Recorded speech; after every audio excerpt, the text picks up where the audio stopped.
What's going on, guys? Hope everybody's having a good weekend.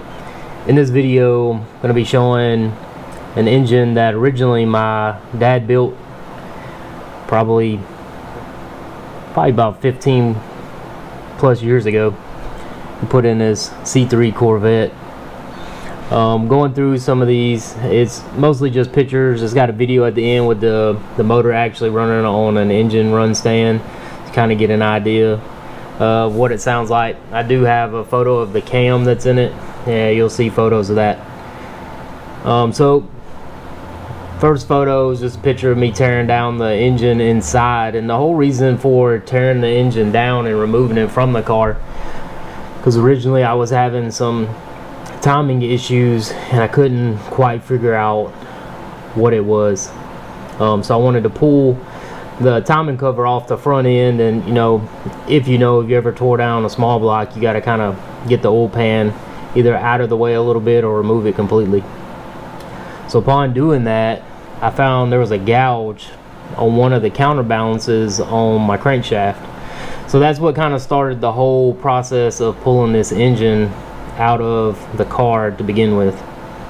So this first photo is just a photo of the Pete Jackson gear drive that's in the car, which generally speaking, unless you break a tooth off, then the timing's really not gonna change a lot. But I couldn't really determine if it was lined up correctly. Once again, pulling the engine out was kind of the only choice I had versus working in a cramped engine compartment of a C3 Corvette. As we go further, you can see you got a photo of the engine with the heads off, the intake off, all that stuff's torn apart, engine coming out.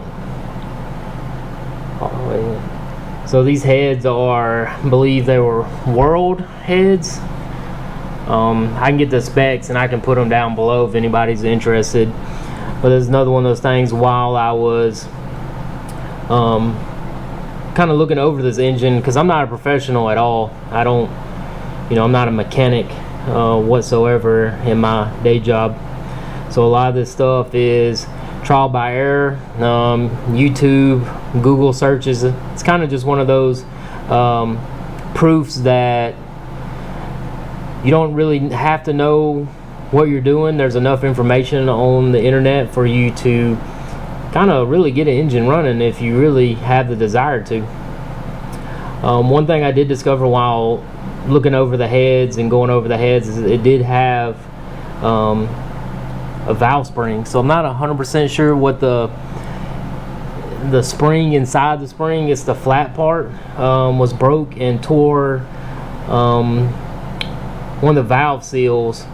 So you can see me measuring that so I could order new valve seals. Those are pretty simple.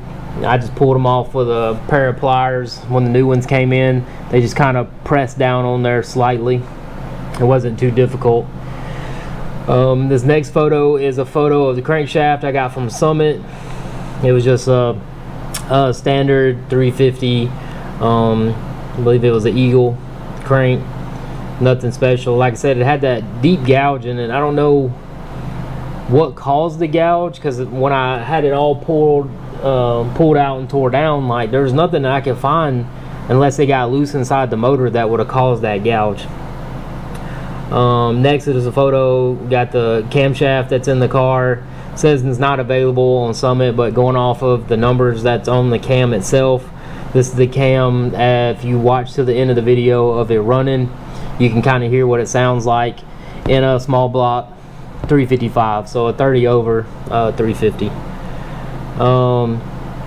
Here's the engine, just crankshaft sat down in there, the bottom of it, nothing crazy. Tolerances, I believe this was on my main caps. It's a little bit tighter than the .002, so 2000s. Decided to kind of go with it. Don't really like the plastic gauge all that well, but if that's all you have and that's all you have, then by all means use it. I knew I had some clearance in there and didn't seem to have any rotational problems. It has good oil pressure. Another photo of the bottom side with the oil pan on. Top side, got the timing cover back on, got the harmonic balancer on, pistons are in. Here's a photo of it painted. So I'm kind of waiting to see if this paint kind of holds up over time.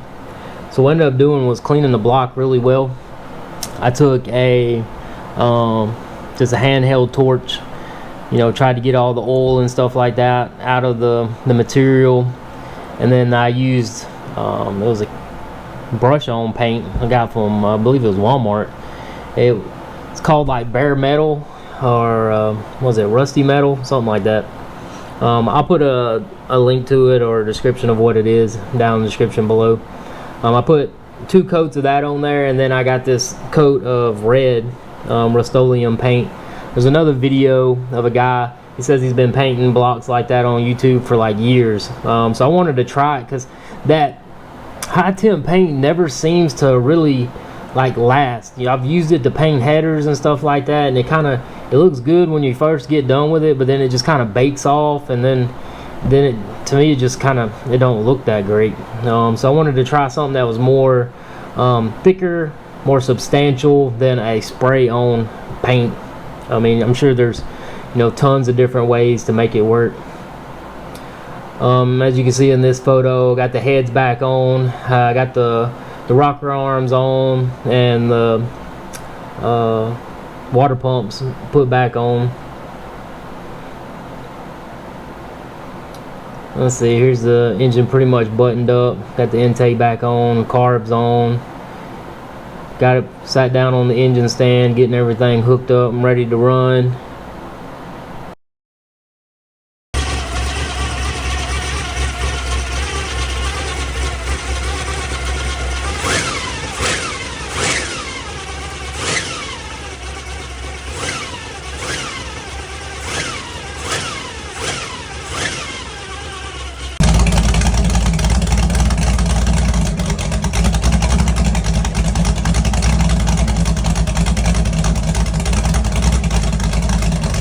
These type of videos, please subscribe.